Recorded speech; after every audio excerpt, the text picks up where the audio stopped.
จะไม่แถมติดได้ก็ฮะดึงยี่มาเป็นมอสเซ่กูเซ่มาโอ้รุนเนี่ยป่ะเมย์บอกไม่ชิลล์แค่ป่ะเมย์ฮะ let's go โอ้ดีมากเลย高嘞。ဒီတောင်းရတာတွေးမှဆိုရင်ဒီတောင်းရတာတွေးမှဖြစ်တဲ့အတွက်ကြောင့်ကျွန်တော်တို့တက်ကောက်တက်တာနေပါကိုစီပီလိုနေပါဘောနော်ဟုတ်ကျစေညလေးချင်းမင်းနဲ့လာဘေးကိုပဲကြားတာမ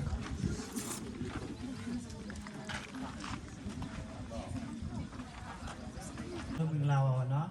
မင်္ဂလာပါ ဒီတော့မိုက်လက်ကူကရန်ရဲ့အမှုဆောင်ပေါ့ရာချူကတော့အဖွဲ့ဝင်တွေမှာပါတော့နော်ဒီတိုင်းနေထဲမှာပေါ့ဒါတော့ကျေးဇူးတင်ပါတယ်တီးတဲ့လူလည်းရှိပါတယ်အများတော့မိတ်ဆက်ရောဘတ်လို့ခေါ်တာပေါ့နော်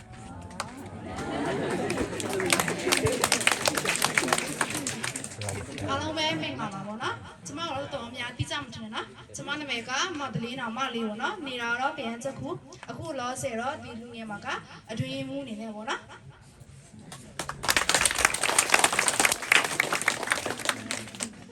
အားလုံးမင်္ဂလာပါကျွန်မနာမည်ကတော့မဒလီနာဖုံးပြပါတော့ကဲကြကတော့အမှုဆောင်အနေနဲ့ဘာတော့ကအာရတုကတော့ဘာသာထိုင်ပေါ့နော်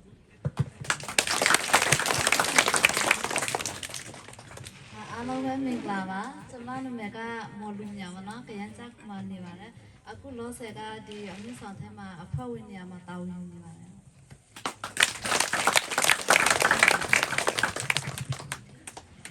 အားလုံးမင်္ဂလာပါကျမတော့အများစုပေါ့နော်ဒီထဲမှာ90ရာခိုင်နှုန်းတော့သိမယ်လို့ထင်တယ်ပေါ့နော်အများနဲ့နံပါတ်ပဲဘယ်နေရာမှာဆိုနေရာတကပါဝင်နေပေါ့နော်အဲဒါသိကြမယ်လို့ထင်တယ်နာမည်ကတော့လူမရဆဲမယ်ပေါ့နော်နေတာကတောင်းမလွယ်သူကရဒီလော်လဘိုတိုက်တဲ့လူငယ်မှုဆောင်မှာဆိုဘယ်နေရာမှာပါဝင်လဲဆိုတော့စီးကြိုက်ပါပေါ့နော်စီးကြိုက်ပါပါဝင်စက္ကန့်နေပါတယ်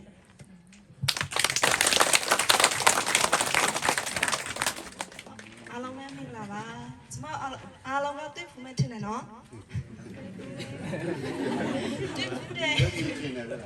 တွေ့ဖူးတယ်နာမည်ရောသိကြလားမသိဘူးသိဘူးကျမနာမည်ကအန်ဂျလာပြန်ညာလို့ခေါ်ရပါတော့ပြီးလို့ရှိရင်ဒီတော့မှလို့တမမနေပါတယ်ပြီးတော့အခုဒီနော်လဘိုတိုင်းနေမှုဆောင်ထဲမှာဆိုရင်စီရေးဆက်နေတဲ့တာဝန်နေတယ်ပေါ့နော်ကျေးဇူးတင်ပါတယ်အားလုံးပဲမင်္ဂလာပါကျွန်မနာမည်ကတော့ဦးညမမိုးပါဖတ်တိမာပါအဖိုင်ဝေပြောင်းအားလုံးမင်္ဂလာပါကျွန်တော်နာမည်ကတော့မောင်ပြားတယ်ပေါ့ခုလုံးစင်တော့ဦးဆောင်ဖွဲ့ဝေထဲပါအားလုံးမင်္ဂလာပါကျွန်တော်နာမည်ကကမ်ဘရီလေနေတာရောမြင်နေကောင်းပါတော့ဒီလူငယ်အမှုဆောင်တဲမှာတော့အဖွဲ့ဝင်နဲ့နေပြီးတော့ပေါ့နော်အားလုံးမင်္ဂလာပါကျွန်တော်နာမည်ကတီဗီပါလူမိုက်ကရန်ကအမှုဆောင်ဖွဲ့ဝင်ဒီနေ့ရောက်ပြီပါအားလုံးမင်္ဂလာပါကျွန်တော်နာမည်ကဆဲတယ်တော်တော်ဆာပြားပေါ့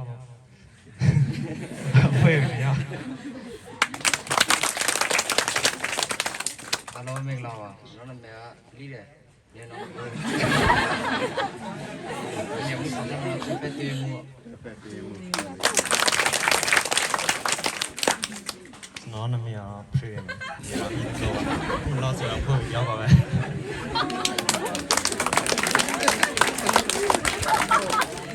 အားလုံးပဲမင်္ဂလာပါနော်နာမည်တော့လေးရဖရီရမှာ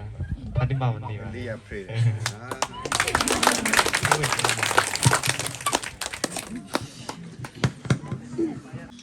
Morning Good morning ကိုရောပြောသေးလား ပြောတယ် စကရောစမ်းမယ်10မိနစ်ပြီးချိန်ချလိုက်မယ်အဲ့လိုစိတ်ညစ်ဘူးလားဟာ future youth ဘာခံစားလဲညလုံးဖွင့်တော့မှာပါတယ်ပိတ်တဲ့ချင်းလေးသွားတာပေါ့ဒီချာတယ်နော်ဆိုတော့လူငယ်တွေကကိုဘယ်မှာပြောချင်တယ်လဲဆိုတော့တဲ့ကိုယ့်ရဲ့အပြောဆွေးကိုဘယ်လိုရှာရကောင်းမလဲ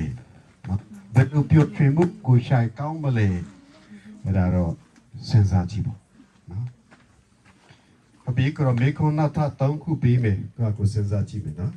4-5 မိနစ်စဉ်းစားကြည့်ခဲ့ပြီးတော့မှပြီးမယ်နော်ပထမတစ်ခုကလူနဲ့ကိုကျင့်တရားနဲ့ပတ်သက်ပြီးတော့မှကျွန်တော်တို့တွေဘယ်လိုအသက်ရှင်ဖို့တင့်တယ်လဲပထမမေခွန်းရေးရရနော်ကျွန်တော်တို့နော်ကျွန်တော်ထည့်ချင်ရလဲဘယ်လိုအသက်ရှင်ဖို့တင့်တယ်လဲမေခွန်းတစ်ခုဘယ်လိုအသက်ရှင်ဖို့တင့်တယ်လဲဘယ်လိုရွေးချယ်မှုတွေမျိုးလုပ်တင့်တယ်လဲလုပ်ရမလဲလုပ်တင့်တယ်လဲပေါ့နော်ဘယ်လိုရွေးချယ်မှုမျိုးလုပ်တင့်တယ်လဲရနော်ဘယ်လိုအသက်ရှင်ဖို့တင့်တယ်လဲဘယ်လိုရွေးချယ်မှုမျိုးလုပ်ဖို့ရွေးဖို့တင့်တယ်လဲပေါ့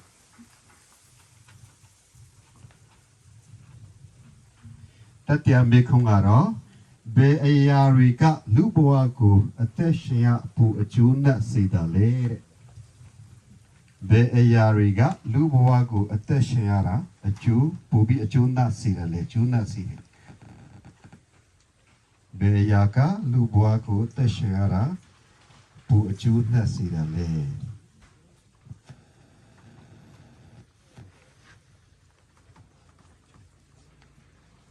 ဘယ်ပတ်မတ်ကွာပါလဲဘယ်လိုအသက်ရှင်ဖို့တင်တယ်လေဒုတိယကဘယ်လိုရွေးချယ်မှုမျိုးလုပ်တင်တယ်လေရွေးတင်တယ်လေပေါ့နော်တတိယတစ်ခုကလူဘဝကိုပိုပြီးအကျိုးနဲ့စေတယ်လေမေကိုရတဲ့ဘောတရားနားလေလားမေကိုနားလေလားအဲ့ဆိုရင်โอเคဖွင့်ပြမယ်မလားခရစ်လီလီဟာလားအဲ့ဆိုရှင်နားလေလိုက်ပြီးမှဆွေးနွေးမယ်ချိန်ပေးမယ်နော်ဆွေးနွေးပြီးမှပြည့်စုံ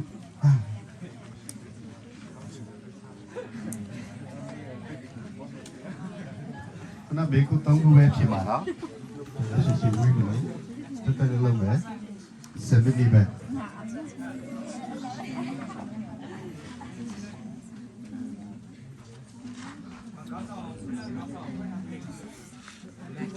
到底上楼下楼也不到，俺楼也把为么嘞，也记得。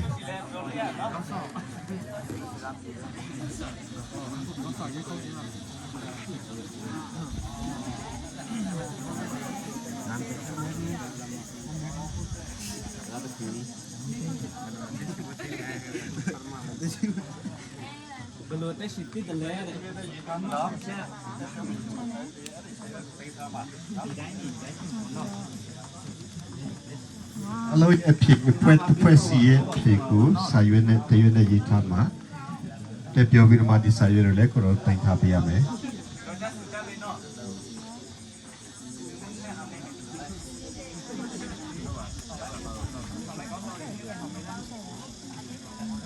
ခံစားချက်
那么你们那些啥，那边那是点哪里？ ဘယ်လိုရွေးချယ်မှုမျိုးလုပ်ဖို့တင့်တယ်လဲတဲ့ဘာရွေးချယ်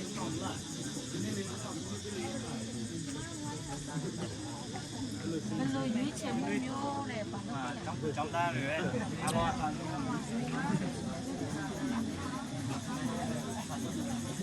ya bila ဆက်လာ về thế lệ ဘယ်လိုရွေးချယ်မှုမျိုးလုပ်ဖို့တင့်တယ်လဲ lo thế thì đó tôi mà suy về giàu cái chuyện mà thế thì đi thấy cái lệ rồi hả bọn nó mà suy nó quá mà đi vì cái thế thì côยังอยู่เฉยมัวกูยังบอกว่าเราที่ตอนไหนวะเราก็มาคุยว่าอยู่พอทำอย่างนี้กูยังว่ากูที่กูจะอยู่เฉยตัวนี้อยู่ความกูว่าเป็นยืมเลย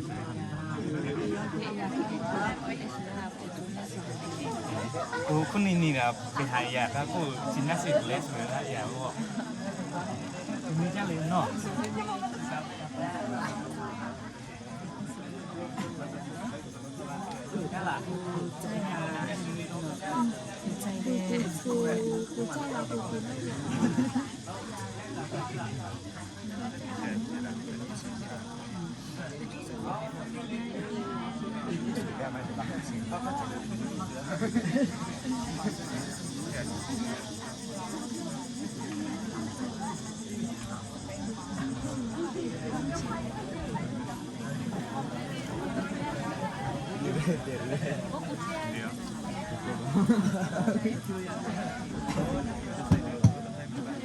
ถ้าตัวจะนอนสุนีมันเนาะเชียร์นับทักเอาไม่นี่แม่เชียร์เจริญเนาะ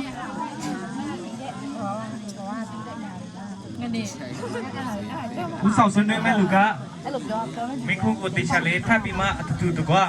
จะนอนสุนีไล่เราเสียขนาดเล็กก่อนเนาะ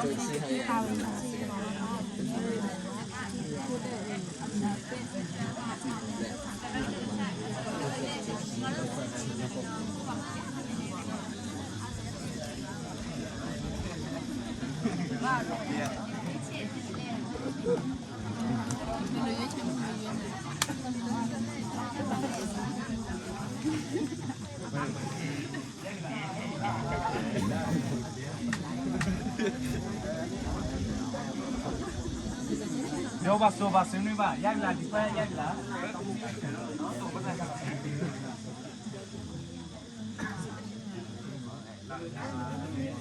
เป็นนี่ยังไงยังไงอันนั้นจะยาเป็นคู่โจยอะไร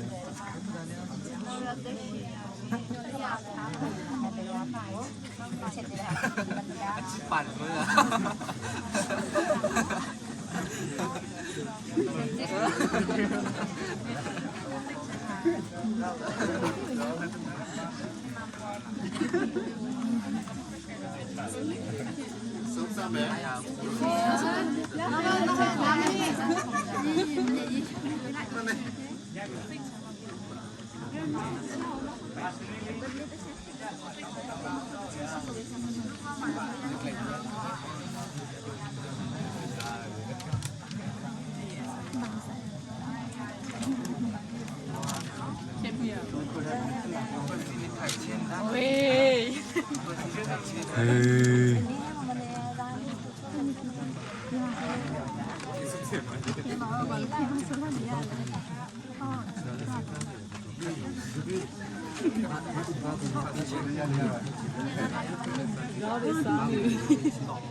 gì con chờ nó bí để ghé bảo rằng ghé bảo rằng nào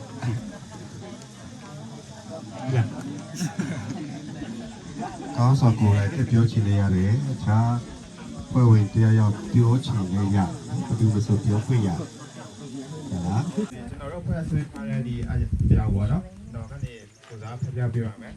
ဆိုပထမဆုံးမိခိုးပြတဲ့ဒီကျွန် တော်တို့ကဘယ်လိုအသက်ရှင်ဖို့တည်တယ်လဲဆိုတော့ကျွန်တော်တို့ပဲစနေထားတာကဘာလဲဆိုတော့ပထမဆုံးနေတဲ့လူဘဝကအရင်ကတူတောင်းလို့တဲ့အတွက်ကြောင့်မလို့ကောင်းတာတွေကိုပဲလုံးဆောင်တည်တယ်ပြီးတော့အကောင့်အဆိုးတွေကိုခွဲခြားပြီးတော့လုံးဆောင်ရမယ်ပေါ့နော်နောက်တစ်ခုကဝိညာဉ်ဒီဘာသာရေးအရာနဲ့ရှိမယ်ဆိုရင်ကျွန်တော်တို့ရဲ့ဒီဝိညာဉ်ရေးရာကိုအားဖြည့်ပေးရပါမယ်နောက်တစ်ခုကတော့ဒီအချင်းချင်းမေတ္တာရှိရမယ်ဆိုတော့ကပြောထားတဲ့အချက်လိုပဲလူဘဝကတူတောင်းလို့ပါတယ်ကျွန်တော်တို့မှာဒီနေ့မှာဖြစ်တဲ့ရတဲ့နေ့တွေကရဲတွေလာတွေကရှိကြလို့ရပါမယ်ဒီကနေ့ကလူဘဝကတူတောင်းလို့တဲ့အတွက်ကြောင့်မလို့ပါနောက်တစ်ချက်ကတော့ကြောက်ရှင်စွာနေထိုင်ကြည့်တာပေါ့နော်ကိုယ့်ရဲ့မိသားစုတွေဒီအော်တေးတွေနဲ့ကြောက်ရှင်စွာနေထိုင်ရမယ်နောက်တစ်ခုကဒီဆန္ဒကဒီကောင်းတဲ့အရာတွေကိုလှုပ်ဆောင်ရင်းနဲ့ဘဝကိုကြောက်ရှင်စွာနေထိုင်ကြည့်ပါရစေနောက်တစ်ခုဒုတိယမိခွန်းဖြစ်တဲ့ဘယ်လိုရွေးချယ်မှုတွေကိုပြုလုပ်တည်တယ်ဆိုရင်မိခွန်းပါနော်ဆိုတော့ဘယ်လိုရွေးချယ်မှုတွေကိုပြုလုပ်တည်တယ်ဆိုတော့ဒီမိခွန်းမှာဘာတွေဆွေးနွေးထားလဲဆိုတော့ဒီကိုယ့်ရဲ့ရမချပန်းတိုင်းနဲ့ဒီခေါ်မှုချင်းကိုစုပ်ပြတ်တတ်ရမယ်ဒါကကိုယ့်ရဲ့ဒီအတိအကျနဲ့ဒီခေါ်မှုချင်းရပါတော့နောက်တစ်ခုကဖြောင်းမမှန်ကန်တဲ့လမ်းမျိုးကိုရွေးချယ်နိုင်ရမယ်ဆိုတော့ဘယ်လမ်းကကိုယ့်အတွက်အဆင်ပြေမလဲဘယ်ရာကကိုယ့်အတွက်ကောင်းစင်လဲဆိုတော့အရာကိုကိုယ့်အကိုစဉ်းစားရမယ်အဲ့ဒီအဟာကျတော့ဒီအောက်နောက်နဲ့ဒီလောတာကို balance ဖြစ်နေအောင်ရွေးချယ်ရမှာပေါ့နော်အောက်နောက်တစ်ခုနဲ့လည်းအရာကမပြီးကြလို့လောတာတစ်ခုနဲ့လည်းမရအောင်ဆိုတော့အောက်နောက်နဲ့လောတာကို balance ဖြစ်နေအောင်ရွေးချယ်ရမယ်နောက်ခုကအများကောင်းကျိုးကိုအကျိုးအတွက်မဟုတ်ဘဲနဲ့အများအကျိုးအတွက်ကောင်းမှုအကျိုးရှိစမယ့်အရာတွေကိုရွေးချယ်တတ်ဖို့လိုပါတယ်နောက်မိခိုဖြစ်တဲ့ဒီနံပါတ်3ပေါ့နော်နံပါတ်3မိခိုကဘယ်လိုအရာတွေကဒီကိုယ့်ရဲ့ဘဝမှာအသက်ရှင်ဖို့အတွက်ပို့ပြီးတော့အကျိုးနဲ့ဆက်တဲ့မိခိုမှာကိုယ့်ရဲ့ဒီမိသားစုဝင်တငယ်ချင်းတွေနဲ့တော်ရှိစွာထိုင်ရမယ်ဘာဖြစ်ဆိုတော့အဲ့ဒီလိုအရာတွေကပဲကျွန်တော်တို့ကိုပို့ပြီးတော့အကျိုးရှိစေတယ်ပို့ပြီးတော့ပျော်ရွှင်စေတယ်ဟောနော်အဲ့ဒီမိသားစုတွေတငယ်ချင်းတွေကအခုကအများအကျိုးအတွက်ကိုကစူးစမ်းရမယ်ဆိုတော့အများအကျိုးအတွက်စူးစမ်းမယ်ဆိုရင်ကိုလည်းဘယ်လိုပြောမလဲလူချင်းလူခင်ပေါ်လဲဆိုတော့ကိုမှလည်းအများအကျိုးတွေရတယ်ကိုလည်းအကျိုးရတယ်ပေါ့နော်ဒီနေ့အဖြစ်ပင်ကန်စုကြရမယ်နောက်တစ်ခုကကျွန်တော်တို့ရဲ့ဒီဒီဘဝမှာကြုံတွေ့နေရတဲ့ဒီ relationship တွေနောက်တစ်ခုကဒီယုံကြည်မှုတွေပေါ့နော်ဒီကျတဲ့အားလုံးကိုလည်းကျွန်တော်တို့လောဆောင်နေဖို့လိုရတယ်ဗျ။အဲ့ဒီအရာတွေကပဲကျွန်တော်တို့ရဲ့ဘဝကိုရှင်းတန်ရတာပို့ပြီးတော့အကျိုးရှိစေပါတယ်ဒီခင်မင်မှုတွေပေါ့နော်အပေါင်းအသင်းတွေဒီယုံကြည်မှုတွေပေါ့နော်အဲ့ဒီကျွန်တော်တို့ရဲ့ဘဝမှာရှိရတဲ့အားလုံးကပဲကျွန်တော်တို့ရဲ့ဒီဘဝမှာအသက်ရှင်ဖို့ပို့ပြီးတော့အကျိုးရှိစေလို့ဆွေးနွေးထားပါတယ်အားလုံးတင်ပါတယ်အားလုံးမင်္ဂလာပါဘောနော်ကျမတို့ဖတ်ဆွေးနွေးထားတဲ့ဟာကလည်းဘယ်လိုမျိုးလဲတောက်ခုရှိတယ်လူလည်းတောက်ဖတ်ခွဲလို့ကြားရပါတော့အဲ့တော့ကြိုပြီးမှပြောပြမှတောက်မှချင်ပါနော်အဲ့ဆိုတော့ပထမမင်းကကျွန်တော်တို့ဘယ်လိုအသက်ရှင်ဖို့တက်တယ်လဲဘောနော်ကျွန်တော်တို့ကဒီဘဝကိုဘောနော်အကျိုးရှိရှိအတိတ်ပဲရှိရှိအသက်ရှင်ဖို့တက်နေနောက်ခုကျတော့တန်ဖိုးရှိစွာပျော်ရွှင်စွာနဲ့အသက်ရှင်ရမယ်ဘောနော်ပျော်ရွှင်စွာလို့ပြောတဲ့ခါမှာတချို့လို့ဆိုရင်ခါရတာရကြိုက်တယ်ခါရတာရပြောတယ်မျိုးနော်အဲ့လိုမျိုးတော့မဟုတ်ဘူးနော်ပြောချင်တဲ့တိတ်ပဲကဒီကိုတက်ကောင်းစေတဲ့အရာမှာကိုတက်လည်းပျော်စေတဲ့အရာမျိုးကိုပြောချင်တာပေါ့နော်ဆိုတော့ခါရတာရနဲ့မူရင်းနဲ့ပြောတာတော့မဟုတ်ဘူးပေါ့နော်နောက်တစ်ခုကျတော့ဒီဘယ်လိုရွေးချယ်မှုမျိုးကိုလောက်တက်တယ်လဲပေါ့ဆိုတော့ကျမတို့ကဆုံးဖြတ်ချက်မချခင်မှာဆိုရှင်ကျမတို့ကလူတိုင်းမှာအုံနောက်ရှိတယ်နော်ဆိုတော့ကျမတို့ဆုံးဖြတ်ချက်မချခင်မှာဆိုရှင်ရဲ့အကောင့်အစိုးကိုခွဲခြားပြီးတော့အကောင့်ဘက်ကိုရွေးချယ်ဖို့စဉ်းစားရမယ်ပေါ့နော်နောက်ခုကျတော့တငယ်ချင်းတွေအတွက်တော်လကောက်ပြပအတွက်တော်လကောက်တိုင်းပြည်အတွက်တော်လကောက်ပေါ့နော်ပြောမှဆိုရှင်ခဏခဏပြောတဲ့မျိုးအများအကျိုးအတွက်ပေါ့နော်ကျမတို့ကဒီအများအကျိုးအတွက်ဘယ်လိုຢာတွေကအကျိုးပြုစေနိုင်မလဲဆိုရဲရွေးချယ်မှုကိုကျမတို့ကရွေးချယ်တင်တယ်ပေါ့နော်ဆိုတော့ကိုအတွက်ပဲကိုရွေးချယ်တာချက်သူများအတွက်လည်းဘယ်လိုကိုရွေးချယ်လိုက်တာတော့မှန်တယ်ဒါပေမဲ့သူများအတွက်ရောစိတ်ပြေပါမလားပေါ့နော်အဲမျိုးတွေဆိုတော့သူများအတွက်လည်းအကျိုးရှိစေမယ့်အရာမျိုးကိုကျမတို့ရွေးချယ်တက်တယ်ပေါ့နော်နံပါတ်3ကျတော့ဘယ်အရာတွေကလူဘဝကိုအသက်ရှင်ရတာပိုအကျိုးနဲ့စေတယ်တဲ့ပေါ့နော်ပထမချက်ကျတော့သူတစ်ပါးကိုကူညီခြင်းပေါ့နော်ဒုတိယချက်ကျတော့ကောင်းမှုကုသိုလ်ပြုလုပ်ခြင်းနောက်ကျတော့ဝိညာဉ်ကတဲ့ခြင်းရရှိဖို့အတွက်ဖျားတရားပို့လို့ရမယ်ပေါ့နော်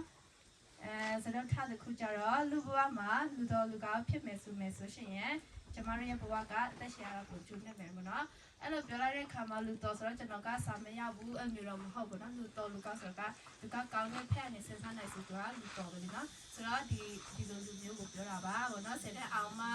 ဘွေးရမကိုပြောတာမဟုတ်ပါဘူးပေါ့နော်ဆိုတော့ဒီဘဝကိုလူတော်လူကောင်းဖြစ်မယ်ဆိုဘဝမှာပေါ့နော်ကျမတို့ကလူတော်လူကောင်းဖြစ်မယ်တင်ညာတက်သွေးပေးတဲ့တာသမီးတွေဖြစ်မယ်ဆိုရှင်ကျမတို့ကအသက်ရှင်ရတဲ့ဘဝကအကျိုးနဲ့တယ်ပေါ့နော်ဆိုတော့ကျမတို့ဒီအဖက်တောင်ပေါ့နော် rainbow အဖက်ရဲ့ဒီစနေချက်ကတော့ဒီလောက်ပါပဲပေါ့နော်အလုံးကျေးဇူးတင်ပါတယ်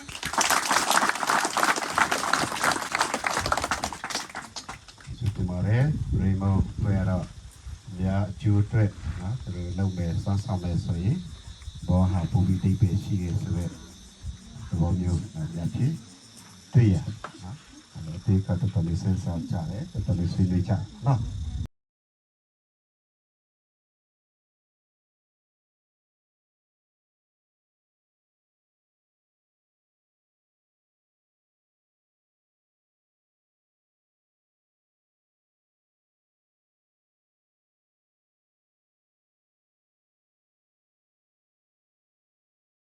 လုံးတော့တဲ့ရှိတော့တင်းတော့ဟုတ်နော်ဗုဒ္ဓအားလည်းတမန်ကဏ္ဍသဘောတုခေါ်ဒါပါဠိလိုသူပြောထားတာအဲ့ဒါကစီးလုံးညီညွတ်ခြင်းဒီချမ်းသာဒုက္ခကိုရစေပြီဟုတ်နော်အတိတ်တွေကဘာလဲစီးလုံးညီညွတ်ခြင်းဒီချမ်းသာဒုက္ခကိုရစေပြီ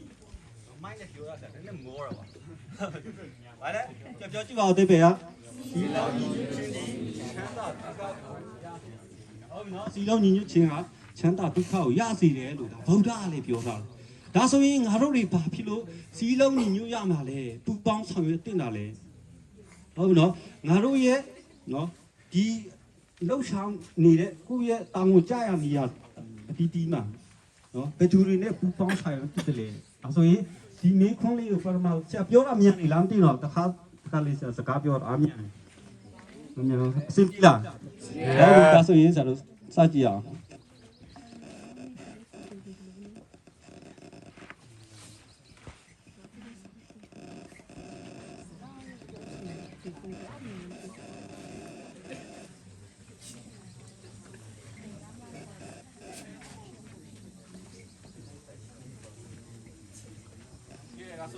ဆရာတို့ဖတ်ဖတ်အနေနဲ့နော်ရေးထားတာဘာကြောင့်ပူပေါင်းဆောင်ရွက်တင်တယ်လဲကဲဆရာတို့ခုဒီမှာအဖွဲ့ဘယ်နှဖွဲ့ရှိအောင်အဲ့ဒီထဲမှာဆရာကိုစားပါနော် volunteer အနေနဲ့နော်ခဏနေကြရင်ဆရာတို့အချိန်2မိနစ်ပေးမယ်ဘာကြောင့်ပူပေါင်းဆောင်ရွက်တင်တယ်လဲဆိုတာလေးကိုဆရာတို့ volunteer အနေနဲ့တစ်ဖွဲ့မှာခေါင်းဆောင်ဖြစ်ဖြစ်တယောက်ကဆရာတို့ထည့်ပြီးတော့ဥစားထည့်ပြီးတော့ပြောရမှာဟုတ်နော်ဘာဖြစ်လို့ပူပေါင်းဆောင်ရွက်တဲ့အခုက8:40ဆိုတော့ဆရာ42မိနစ်မှာဆရာမိ2မိနစ်ပဲချိန်ရမယ်ဟုတ်ပြီနော်ကဲဒါဆိုရင်ဒီမိခွန်းလေးကိုဆရာတို့ခဏလောက်ဆွေးနွေးကြည့်ပါဟုတ်နော်ဆွေးနွေးပြီးတော့ဆရာတို့တယောက်အုပ်စုကိုယ်စားလှယ်ပဲထပ်ပြောရမယ်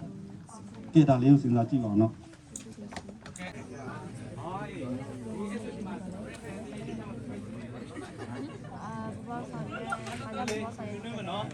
这个明年完成个但不他的年呢就是个，他那时候烧烤呀嘛不喏，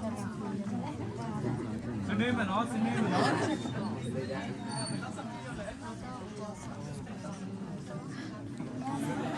ဟုတ်ကတ်တော့လေ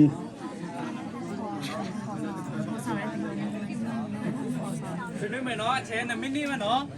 花少盐花是龙，花少盐。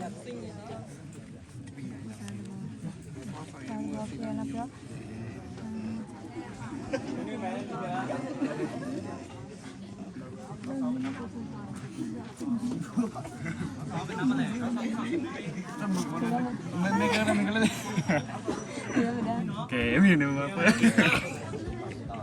高少离了，少孙女们喏。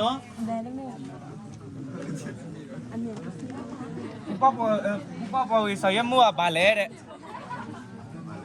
Đi. Sao cũng nên mà nó.爸sao要mua bà lẻ đấy?爸sao要mua chỉ sáng mới có một lên đó. Future you, đây là future you. Đi.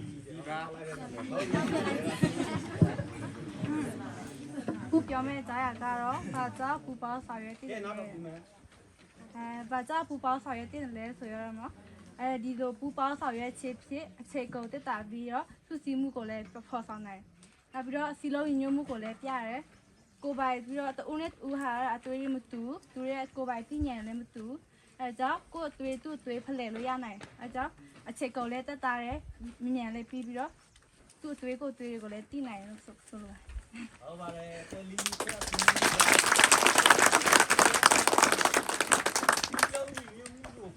ဘာကြောင့်ပေါင်းဆောင်ရတဲ့လဲဆိုစီလုံးညီညွတ်မှုကိုပြနိုင်တယ်တူနဲ့တူကအရေးအသွေးကလည်းမတူအရေးအသွေးမတူတဲ့အတွက်ကြောင့်မို့ငါတို့ပူပေါင်းဆောင်ရွက်လို့ရှိရင်အများကြီးအကျိုးထိရောက်မှုရှိတယ်လို့ဆွေးနွေးပါတယ်ဟုတ်လားမဟုတ်လားဟုတ်ကဲ့ဒါဆိုရင်နောက်တစ်ခွက်ရှိလားနောက်တစ်ခွက်ဘာလို့ပူပေါင်းဆောင်ရွက်တည်တယ်လဲဆိုတော့เนาะကျမတို့တယောက်တည်းလောက်တာထက်အများနဲ့တိုက်ပြီးတော့ဆွေးနွေးတာပေါ့เนาะပို့ပြီးတော့ထျောက်ပါတယ်ပြီးတော့ဘယ်လိုပဲဖြစ်ကျမတို့တယောက်တည်းလုပ်ငန်းတစ်ခုကိုရှင်းဆက်မယ်ဆိုရင်တော့ဘယ်ဟာကောင်းလဲဘယ်ဟာမှန်လဲဆိုပြီးတော့ကျမတို့စုံဖြတ်ချက်ခံနေတဲ့ဟာတွေရှိရပါတော့အဲကြောင့်မလို့တကယ်လို့ကျမတို့တစုံတရာရဲ့အကြံဉာဏ်ကိုကျမတို့ယူမယ်ဆိုရင်လည်းဘယ်ဟာကောင်းလဲဘယ်ဟာမြင်လဲဘယ်လိုရှိရင်အောင်မြင်မှုရခိုင်တော့ကပိုပြီးတော့များပါတယ်အဲကြောင့်မလို့တယောက်တည်း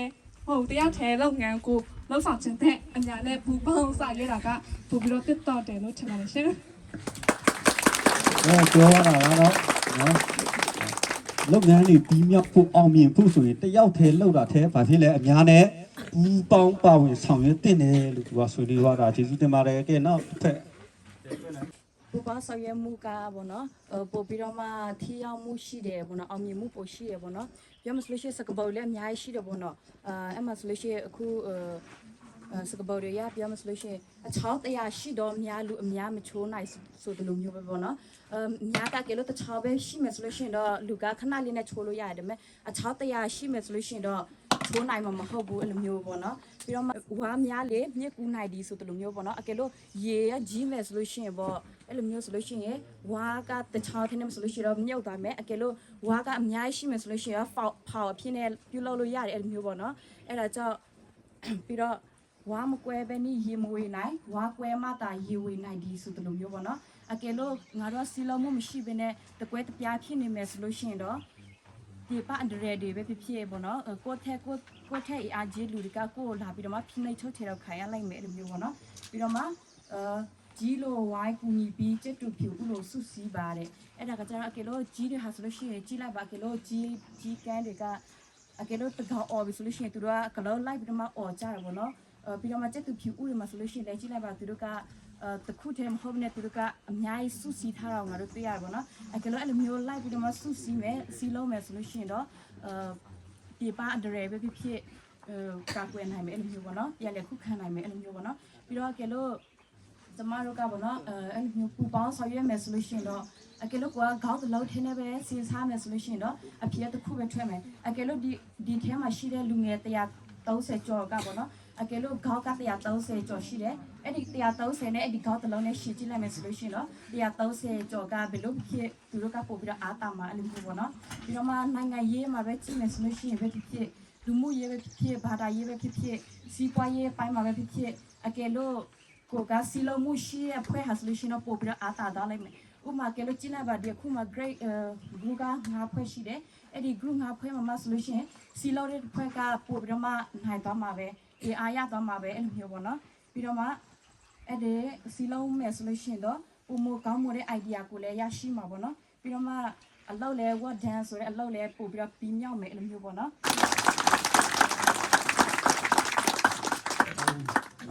ဥပမာလေးတွေအများကြီးတည်းပြုစုဆွေးနွေးထားတော့ဒီဖက်ကိုကျေးဇူးတင်ပါတယ်ကြားမလားတိတယ်ကိုတက်နေဒူပဲဆိုတော့ကိုတက်နေတာပဲဆိုတော့မသိရင်တော့တိတ်ပြဆူတော့ပါတော့နော်ဘရဒနာမေဘလို့ခေါ်လဲဘရဒဆူတီရိုနော်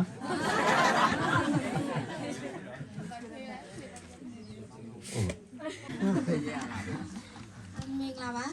မင်္ဂလာပါဖြန်တစ်ခေတ်ကိုမျက်စိပြည့်မမြင်နိုင်ပေမဲ့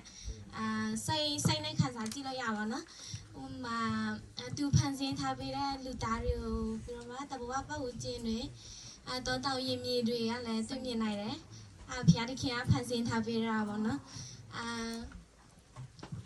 ဘယ်လိုပြောမလဲဆိုရင်ဖျားတခင်ကဟိတအိုချက်မျိုးပဲစာတို့ဟိချမတို့မပိုင်အရသာမရှိဒါပေမဲ့စာကိုထည့်လိုက်တဲ့ချိန်မှာကျတော့အယူပြောပါမလားအမျိုး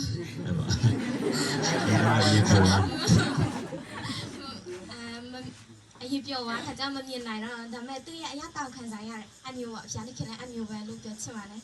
โอเคပါနိုင်ကုန်ပြီပါဟုတ်ပါပြီကျန်တဲ့သူတော့ပြောဖို့ရှိလားနော်ပြောမယ်ဆိုလို့ရှိရင်ချက်ပြောပါโอเคလက်ထောင်တဲ့သူတွေများနေပါပြီဒါလေးပြောချင်နေကြတယ်မော်လေးကိုရောအမော်လေးပါဖျားခင်ရှိတောင်းဘလို့ယုံကြည်လဲဆိုတော့အခုကျမတို့ဒီကိုရောက်လာတာလည်းကိုဖျားခင်ကြောက်ရည်ပါတယ်လူကြားလိုက်ပါတယ်လေလူငယ်မရှိဆိုလို့ရှိရင်ကျွန်တော်လည်းမလာပါဘူးဒီမှာပါနော်ကျမတို့မှာအုံနောက်ရှိရမလားအုံနောက်ကိုမမြင်ရပါမဲ့လေကျမတို့မှာအုံနောက်ရှိကြောင်းယုံကြည်မလားအဲ့လိုပဲဖျားတခင်လည်းမမြင်ရပါမဲ့ဖျားခင်ရှိကြောင်းယုံကြည်ရပါတော့โอเคတကုံနိုင်လက်မပဲရိုးရာဖြစ်တာမဟုတ်ဘူးဒီမှာလည်းပဲရိုးရာတွေအများရှိနေတယ်ဘယ်လိုရှိလဲအဲ့ဒီရိုးရာတွေကလို့ပြောတဲ့ခါမှာကျွန်တော်တို့လှုပ်ရလှုပ်စီမယ်ကျွန်တော်တို့လိုက်တယ်ဥပမာကျွန်တော်မိဘကကက်သလစ်ဘာသာဝင်တွေဖြစ်တယ်ကျွန်တော်လည်း automatic ဘာဖြစ်လာလဲကက်သလစ်ဘာသာဝင်ဖြစ်လာတယ်ဆိုတော့ကက်သလစ်ဘာသာဝင်တယောက်နေနဲ့ကက်သလစ်ရဲ့ထုံးတမ်းစင်လာကိုတွားတယ်လိုက်ကျင်းတယ်တိုးတော်လဲပဲယုံနေချင်းတရားကိုကန်းနာကျွန်တော်တို့သိတာမသိတဲ့အပြင်ကျွန်တော်တို့လိုက်ကျင်းတာနဲတယ်အဲ့လိုခါမှကျွန်တော်တို့ဘာဖြစ်လာလဲရိုးရာလို့ဖြစ်နေတာဒါကြောင့်ကျွန်တော်တို့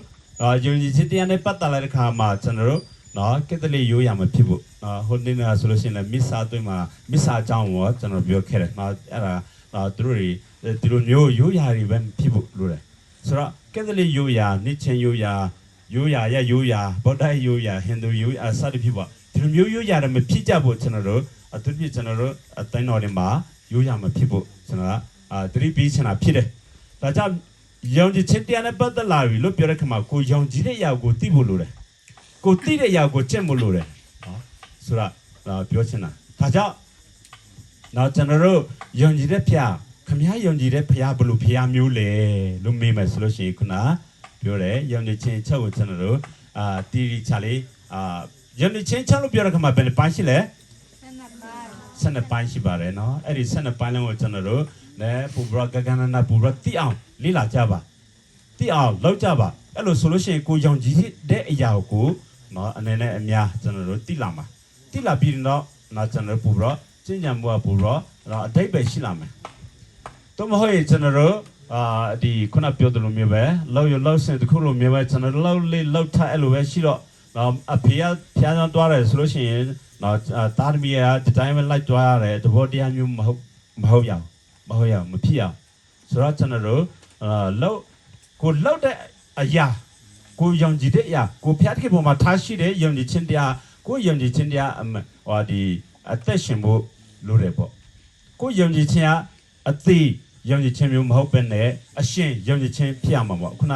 တရားလိုမျိုးဆိုလို့ရှိရင်ဗာလဲတမန်ကျမ်းစာကိုဖတ်တယ်ရှုတယ်ထောက်ရှုတယ်ဒီလိုအသက်ရှင်သွားလို့ပြောတဲ့ခါမှာဒါကိုယုံကြည်ခြင်းတရားပါဖြစ်တာလဲရှင်တန်နေတာပေါ့ဒါကြောင့်နော်ဒီမှာရှိတဲ့သူတွေအားလုံးပေါ့ကျွန်တော်တို့မိစ္ဆာတရားနာရတဲ့ခါမှာပဲဖြစ်နော်ကျွန်တော်တို့နော်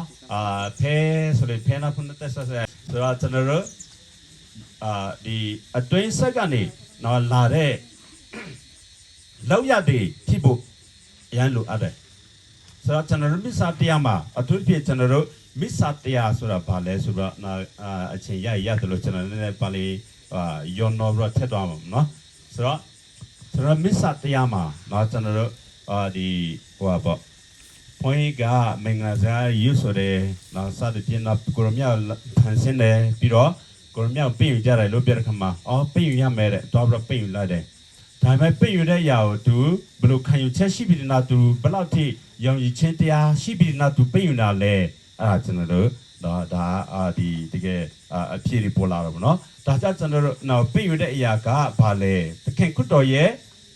အသွေးတော်အသားတော်ဖြစ်တယ်ဆိုတာကျွန်တော်တို့နော်အမှန်ကန်ကျွန်တော်တို့ခံယူချက်ရှိဖို့လိုတယ်တချို့တွေပြောပါတယ်ကလေးတွေပေါ့ကလေးတွေကမသိသေးဘူးလေ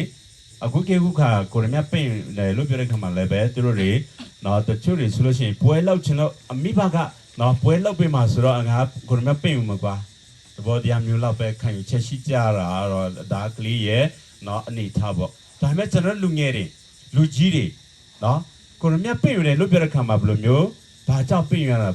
ဘာတွေ့လဲနော်ဘာပြင်ရတယ်လို့ပြောတဲ့ခါမှာဘာရတာလဲနော်ရှင်ယောဟန်အင်ဝေဂေလိကျမ်းအခန်း6ပိုင်း54 654မှာနော်ရှင်ယောဟန်အင်ဝေဂေလိကျမ်းတော့နည်းနည်းမှတ်ထားလို့ရတယ်နော်ပြောချင်တာကျွန်တော်တို့နော်ဘုရားခင်ပေါ်မှာထားရှိတဲ့မျိုးလေးချက်ကဘယ်လိုမျိုးလေးချက်လဲဘာမျိုးလေးချက်လဲအိုးမဖြစ်နိုင်ကြဘူးလားဒုက္ခဘယ်လိုမျိုးလဲချက်နဲ့ကျွန်တော်တို့ဘုရားခင်ယုံကြည်တာလဲဘုရားခင်နဲ့သူကောင်းကင်နိုင်ငံမှာစံစားဖို့ဒါကကျွန်တော်တို့ဒီလိုမေးရတယ်လို့ပြောတဲ့ခါမှာကျွန်တော်တို့ကိုယုံကြည်ခြင်းတယောက်ကိုတခါတည်းဘာဖြစ်တာလဲစမ်းစစ်တာပေါ့နော်ငါယုံကြည်တဲ့ຢာကဘာယုံကြည်တာလဲနော်ဆိုပြီးတော့ကျွန်တော်အခုချိန်မှာကျွန်တော်မေးတယ်ဆိုတာလည်းပဲဖြည့်ဆည်းခြင်းနဲ့ဒါလေးများဆိုပြီးတော့ကျွန်တော်မဖြစ်ချင်းလဲတခါနည်းပျောက်သွားမှာနော်သိကြတယ်ဒီပျောက်သွားမှာနော်ကိုယုံကြည်ခြင်းဘာလဲဆိုတာကိုသိတယ်ဆိုလို့ရှိရင်တော့ကျွန်တော်တို့နော်ဖြေမှုလဲမပြင်းဘူးဆိုလို့ရှိရင်ကိုယုံကြည်ခြင်းတရားဒီနေ့တခြားပူပြီးတော့ရှင်းသားမှာသိကြတယ်မင်္ဂလာပါဆရာ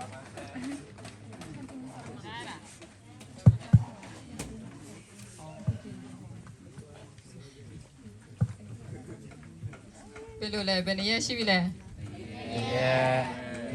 ပြောလားဘယ်နည်းကြံသေးလဲပြီးတော့မှာပေါ့နှမျိုးဆရာကြီးဟုတ်လားအခုကဘာချင်လဲလဲအဲ့တော့ time management ဆိုတော့နေ့စဉ်နေ့တိုင်းကိုဘာတွေလုပ်တယ်လဲကိုပြန်တွေးကြည့်ရအောင်ဘယ်လိုလုပ်တယ်လဲကိုရဲ့နေ့စဉ်အချင်းကိုဘယ်လိုအသုံးချတယ်လဲကိုတော့စဉ်းစားကြည့်အောင်ဘာတွေဘယ်လိုအသုံးချကြလဲ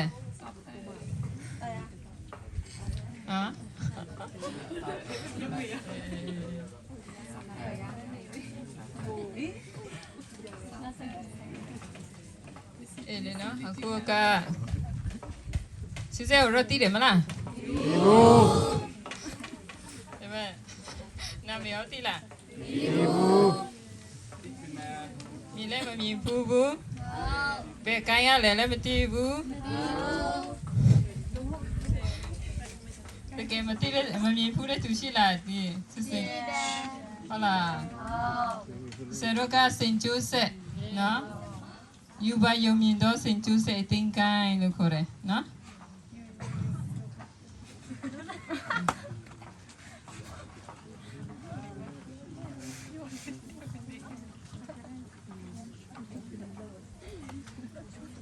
အဲ့တော့အချင်းစီမခန့်ခွဲမှုဆိုတာက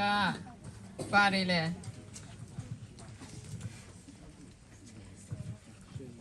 ဒီမှာတော့သူတို့ definition လို့ပုံစံပါနော်ကိုရဲ့အချင်းကိုပါနော်စနစ်တကျ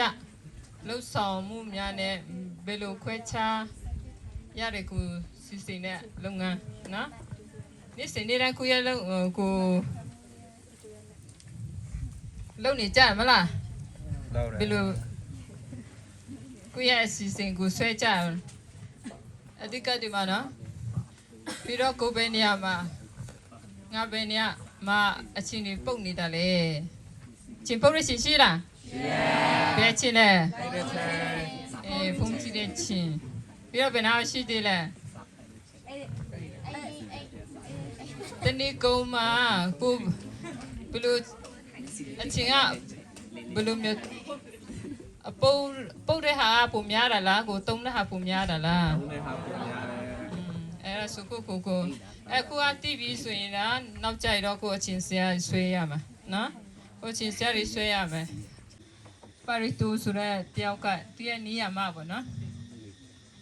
နီးရမှာပါလေဆိုရင်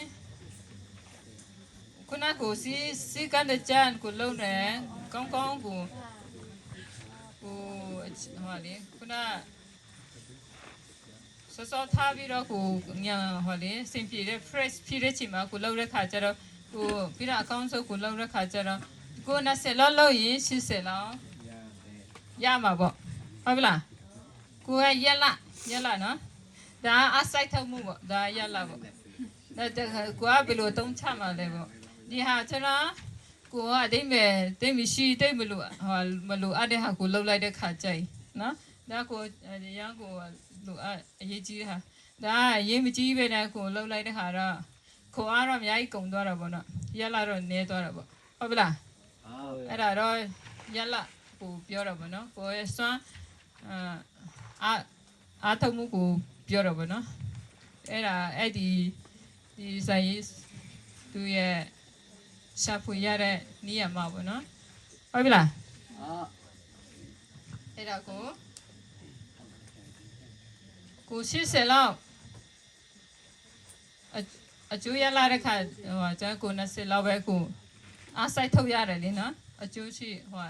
တွေ့ရအကျိုးအများကြီးရှိတယ်ဆိုတော့ဟာ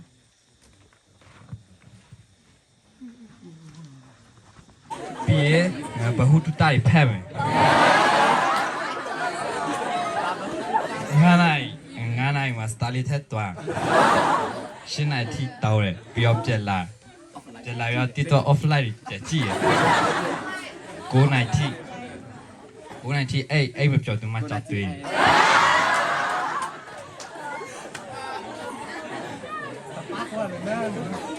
မရကြောက်စတဲ့နိုင်ထိတွေ့ရောပြီးတော့စတဲ့နိုင်ကြောက်ပဲအဲ့ပြောသွား Yeah,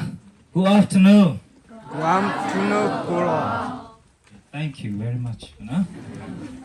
Jesus, I am limited. Here, little Kabian. That's why, you know,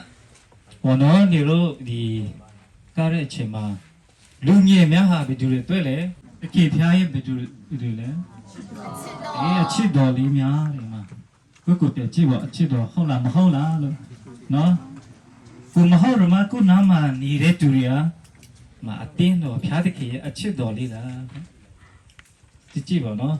မဟုတ်လေပြီးတာပဲလေနော်တန်းနိုင်ရလေနေတော့မလုံနိုင်ရရောကိုတော့လည်းမလုံနိုင်ရနေတော့ဟိုဖျားတခေအချစ်တော်ဖြစ်ဖို့ပြောလို့တော့ရတယ်လို့ဆော်ပေးလို့တော့မရဘူးပေါ့နော်ကျွန်တော်ကိုရောရဲ့ဒီနေ့ပေါ့နော်ဟိုဒီထဲမှာဒီလူငယ်များလဲကိုတော့တည်တဲ့လူလည်းအများကြီးရှိမှာပဲလေနော်ဟိုတိလေနောက်တစ်ခါပြောရလို့ပဲဟိုမှတ်ထားလိုက်ပါနော်မတိတော့ရေးမှတ်ထချပါနော်ကိုတော့တစ်တလောက်တတ်တလောက်ပါနော်အဲ့ဒါလည်းဝေမျှချင်တယ်အဲကျတော့ကိုရောရဲ့ဒီကနေ့ topic ကျတော့ပြန်မလဲဆိုတော့အဟိုမှာမတွေ့ရတယ်အတင်းအဖွဲ့ကောင်းရင်လက်ခဏရများပါနော်ဒီအတင်းအဖွဲ့ပြောတဲ့အခါမှာကိုရောလေအတင်းအဖွဲ့ပြောတဲ့အခါမှာလူเจ้าကိုပဲပြောမှာပါနော်အဲတရိษာเจ้าလဲပါပါပါနော်မောင်းလာလူကြောင်းပဲပြောမှာလေဒီမှာရှိတဲ့လူလားဘယ်သူတွေလဲလူတွေပဲဖျားတခေရဲ့ချစ်သားသမီးအချစ်တော်လေးတွေပဲဆိုတော့လူကြောင်းပဲပြောမှာပေါ့နော်ဟုတ်လားဒီဆောင်ခဏကြူပြီးတော့လာတယ်ပေါ့နော်ဖြောပြေးမှနေတော့ဟိုအိမ်ငိုင်းမှာဆိုလို့ဆိုပြီးတော့ဒီမှာဒီအကားတွေကားကြတယ်ပေါ့နော်အခါမှာဟိုငါပြေးပြီးများတွေ့ရတယ်နော်ငါပြေးနေပြောမှာမကဲတူတယ်အများကြီးတွေ့ရတယ်နော်တက်စီလည်းဖွဲ့ရှော့ဖက်တော့မလဲရှိတယ်ပေါ့ဒီစာအုပ်ပါလဲစီငါပြင်းလို့တွေ့တယ်အောင်ကြီးနီလာအဲ့တော့သွားပြီးတတိရတယ်နော်ကြည့်ရငါပြေးတော့များတယ်ပဲကိုရောလည်းပြင်းလည်းပါပေါ့နော်ဒါပေမဲ့အဲ့ဒီငါပြေးမပြေတော့ထမ်းဒီဟိုကိုရောမိနစ်5မိနစ်မဟုတ်လေမိနစ်30ပေါ့နော်တကယ်အခြေရှိတာဘယ်လောက်လဲတနာကြီးတဲ့နော်မိနစ်30ဆိုရင်ဒီမှာရှိတဲ့လူငယ်များအားလုံးနော်ကရမထားတဲ့တချို့ပေါ့နော်လူပြင်းတဲ့အတွက်ဟိုနည်းနည်းလေးခြာထားပြီးတော့နော်သူတို့လောက်ကရအောင်ပြီးတော့နည်းနည်းလေးဝေမျှချေလောက်ခံမလေးဒီထဲမှာဘယ်အဖွဲ့နဲ့ဖွဲ့ရှိလဲ5ဖွဲ့ဆိုလူပြင်း9ယောက်တွေ့ရမှာနော်လုံးမပြောဘူးပေါ့နော်ကိုလိုရွေးသူတွေပေါ့နော် မောင်လေးကိုရဲ့ဖွဲ့စည်းမှာသူ့ကိုပဲထွက်ပြောခိုင်းမယ်အဲ့လိုမျိုးဖြစ်ရအောင်နော်ကိုလိုရွေးသူကဒီမှာဝေမျှချင်းပြန်လုပ်ရမယ်ပေါ့နော် ဒါထက်ကိုပို့ပြီးတော့ဟိုအဲ့ထက်ပို့ပြီးတော့မြန်ဆက်အောင်မြင်နိုင်ရှေ့ပို့များပြီးတော့အဲ့လိုအတင်းဖွဲ့မျိုးอ่ะဆိုရင်ပြီးတော့လွယ်နဲ့မပြိုကွဲနိုင်ဘူးမကြရှုံနိုင်ဘူးကြောက်ထဲလှုပ်ဆောင်မှုကြောက်ထဲလှုပ်ဆောင်ခြင်းမရှိဘဲနဲ့အမားရင်းနဲ့လှုပ်ဆောင်တာအများရဲ့သဘောတူညီချက်ဆိုတာအများနဲ့သဘောတူညီ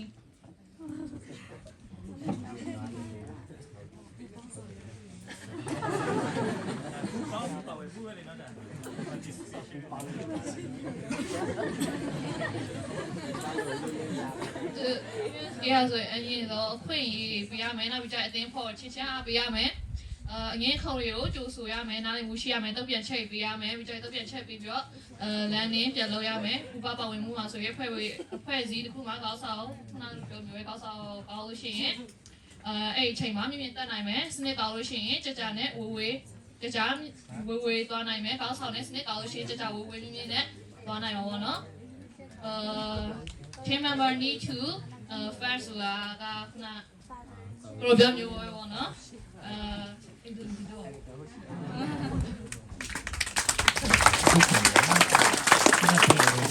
ဒီစာအုပ်များကိုတော့ဖတ်ကြိုက်ကူတာခုပေါင်းပါလို့ခုလည်းပြောရင်လိုက်ကြည့်တော့လေနော်ဒီထဲမှာနိကနေဖွဲ့ရမှာမလို့ဆိုတာဒါဒီမွားတစ်ခုပဲကိုထင်မလဲမဟုတ်လားတကယ်လို့ဒီစာအုပ်များပြောပြချလိုက်ပြီလို့မလဲဘူးမဟုတ်နော်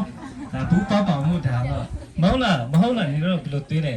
ဟုတ်ကဲ့ဒီမွားလေးသူကလေးလေးဟာမလာမဟုတ်လေတခါလေမနိုင်မနေမဟုတ်တော်တေးမွားလေးသူကလည်းပြန်ခန့်တယ်ပဲလေနော်စာအုပ်များတော့ဥပမာပြောပြတော့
Lo lấy âm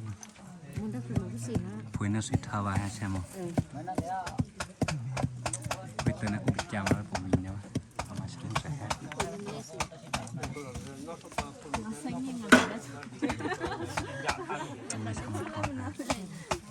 mà cũng ta su được không được thì đi bơi đó sẽ thế bơi bao ra bơi đó mẹ mà khởi đi suy na ha phổ mu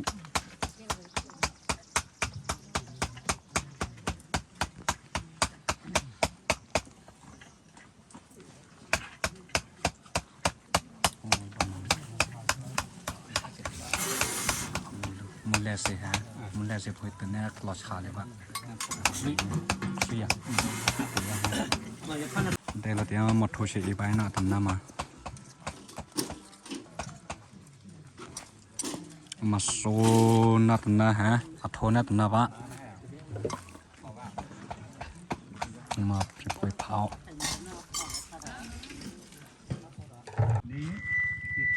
အားလုံးကောင်းငယ်ပဲဆိုတော့အချင်းနဲ့ပတ်သက်ရတော့အားလုံးစကားပြောနေကြပါလေဆိုတော့အဲ့ဒီအချင်းကပါလေဆိုတဲ့ဟိုမှာ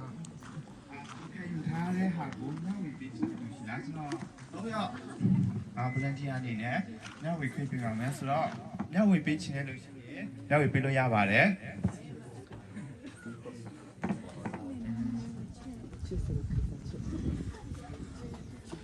ညဝေပေးချင်လည်းမတည်ဘူးတော့ပါတော့ရမယ်အချိန်ကုန်ညညရာဖြစ်နေတယ်လေ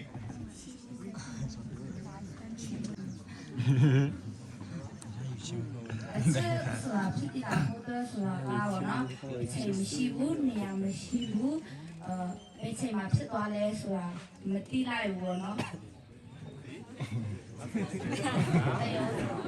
ရောစီအဲ့ဒီကတော့အချက်ကောင်းကြီး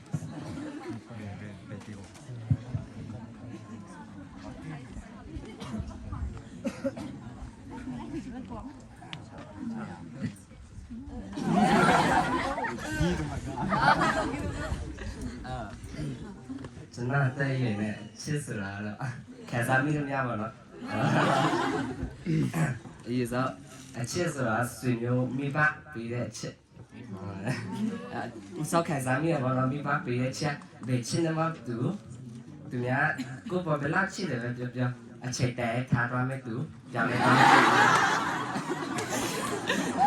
တရားမမိဘလုံးဟောဘောနော်အဲ့လိုအချစ်ဆိုတာမိဘနဲ့စတိဖြစ်ပေါ်တယ်လို့မျော်လင့်လို့ရပါတော့ပြောလို့လည်းရပါတယ်အချစ်ဆိုတာမိဘနဲ့စတယ်ပြီးတော့တာသမီးတွေနဲ့ပြန်လာပါတော့ချစ်ရှိတော့ပဲမျိုးပါလာဒီကမိဘကပါနော်ရတယ်အဲ့ဒါကိုဘာဖရန်တွေရောအီးမေးလ်ထည့်ပါနော်သူရေးတည်ထားတဲ့နေတချို့ပုံတွေဒါကောင်းတယ်ပေါ့နော်ဗျာ ဘောနော်ဟိုရှေ့ဆက်မလို့တော့အရှိရှိဝေးဝေးမတွေ့တာဘောနော်စေးရမရသေးတော့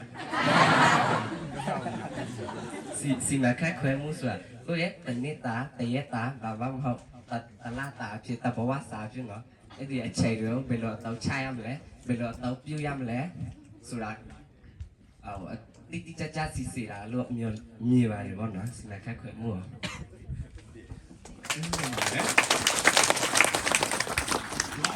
ကြီးလေးပြောတာကအဓိကက time management အကြောင်းကိုပြောတာပါတယ်ဆိုတော့management မှာလည်းပဲအများကြီးရှိပါတယ် business management ရှိ sales management ရှိ emotional management ရှိဒါမဲ့ကျွန်တော်ဒီရောဒီ management ဝယ်ရှိပြပါတော့အပိုင်း၃ပိုင်းခွဲပေးထားပါတယ်ဆိုတော့ခုက management ဆိုတာပါလေနောက်ခုက management ကဘာကြောင့်အရေးကြီးကြလဲအတရားတစ်ခုက management နဲ့ဒီနေ့ကဘယ်လိုဆက်ဆက်နေလဲပေါ့နော်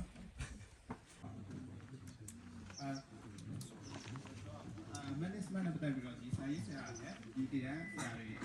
ဒီမျိုးအလေးပဲသိကြပါလိမ့်မယ်နော်ဒါလည်းဆရာကချင်းလို့လည်းအချစ်ဆိုတာကဒီဘက်လေးပဲသိတော့ပါတယ်ဆိုတော့ management နဲ့ဒီလိုရဲ့ဒီအဲ့ဒါပဲဖြစ်ထားတာပုံပဲတို့ကအစီအစဉ်ရဆွဲမယ်ဆိုရင်အရင်ဆုံးဘာလို့ရမလဲဆိုတော့ရွေးချက်ချမှတ်ရမယ်ပေါ့နော်ဟိုပါပဲလို့စစ်စစ်ဆွဲမယ်ဆိုရင်ရွေးချက်ချမှတ်ရမယ်ပေါ့နော်တေချာရမှာဆိုရင်any objective ရော any object ရောခြားတော့ရွေးချက်ရှိမှာပဲကိုဘာလို့တင်းတယ်ဘာလို့ရမလဲဘာတွေလိုအပ်ရမလဲဆိုတာကိုကိုစစ်စစ်မှန်မှာဖြစ်ပါတယ်ဆိုတော့ကျွန်တော်တို့မှာရှိတဲ့ 5M ရဲ့စက objective ရဲ့ရောပြီးတော့ကိုရဲ့လောက်ဆောင်ချက်ကိုစပြီးတော့ဆွဲမယ်အဲဆိုရင်ပထမဆုံးအဆင့်ဖြစ်တဲ့ဒီ planning အဆင့်ကဒီတိုင်းပေါ့နော်ဆိုတော့အဆင့်ဆင်ဆွဲပြီးပြီဒါကိုအဆင့်ဆင်ဆွဲထားတယ်လို့လိုက်လာတော့အဲဆိုနောက်တစ်ဆင့်ကဟိုဆိုရ organizing ပေါ့နော်ဆိုတော့ organizing ကဘာလို့ဘာလဲဆိုတော့ဘယ်လိုဖွဲ့စည်းပုံနဲ့ကောင်းလဲပေါ့နော်ဖွဲ့စည်းပုံနဲ့ကောင်းလဲတော့ကျွန်တော်တို့အစီအစဉ်ဆွဲပြီးပြီဘယ်အရင်နဲ့ဘယ်လိုလုပ်လဲဘယ်အချိန်မှာဘယ်နေရာမှာဘယ်လိုလုပ်လဲဆိုတာကိုကျွန်တော်တို့အတင်းစိအစီအစဉ်တရားဆွဲပြီးပြီတော့ကျွန်တော်တို့အစီအစဉ်ကိုဆွဲပြီးကြိုင်ဆန္ဒခိုင်းလို့ရလားဘာလို့ရမလဲပြညာအောင်လို့ရမယ်ပြောပြညာအောင်မလုပ်ခင်မှာအရေးအရှိဒါမှတစ်ခုတင်ခဲ့သေးတယ်ဘာလို့ရမလဲပြညာအောင်မလုပ်ခင်မှာဟုတ်ပါရမယ်စူးစမ်းရမယ်ဟုတ်ပြီဟုတ်ပါတယ်ကျွန်တော်အချင်းချင်းပဲဘာမှအားနာကြမလို့ကျွန်တော်မရှိဘူးအဲ့လိုမျိုးတွေရတယ်ကျွန်တော်စကားပြောရင်တော့မလို့ပါနော်အဲ့ဆိုတော့နော် plan တိုင်းကိုပါနေလာပြီးတော့မင်းညာမာနေတယ်မင်းညာမှန်နေတယ်ဆိုတာကိုသူကသတ်မှတ်ပြရအောင်နော်တရားဖြစ်တရားကမှန်နေတယ်တရားကမှန်နေတယ်မင်းညာမှလိုအပ်နေတယ်ဆိုတော့ကိုကနေပြောပြရမယ်မာနေရရှိရဲ့အမှန်ကိုသိပြီးမယ်အဲ့ဒါရရှိရဲ့လက်မှတ်ရအောင်လည်းပြီးတော့နော်ဒီ controlling ကဆိုတော့ this management မှာ ไม่ได้มาก็ไฟแอมช่วยหาชีเดียนะคือว่าอาชีพแค่โปรเซสที่ว่าอันที่สุดยอดดีขึ้นไปไอ้ห่าผมไม่ทำดีเลยสิเนาะน้ำตาลดีกว่าเนาะน่าจะสิ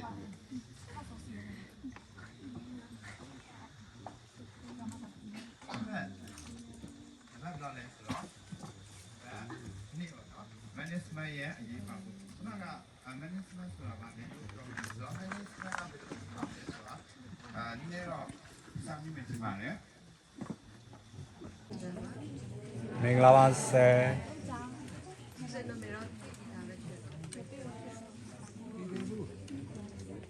제가 짠사 같이 수라테 같이 이야기하나 짠사에 그만 장면에 왜냐면 비선실로 고고라에 짠사 위야치 내내 티티피 그것도 내가 당거라 사이트가 다음에다로 사이트 နည်းနည်းကြည့်အောင်လားပဲမကြာရောက်ဆိုပြောဟုတ်လားကြာရောက်ဆိုကြာဖို့ပဲပြောပါဆိုမကြာရောက်ဆိုလက်ကဖြစ်သွားမှာအဲ့တော့ကျန်းစာအုပ်ထဲမှာဆိုလို့ရှိရင်ပထမဆုံးနေစမေကွန်မရှင်ကျန်းစာတော့မြတ်ဆိုတာပါလေဖြားရခဲ့စကားတော့အဲ့ဒါရှိပြောတာအကုန်သိပြီးသားပဲဟုတ်လား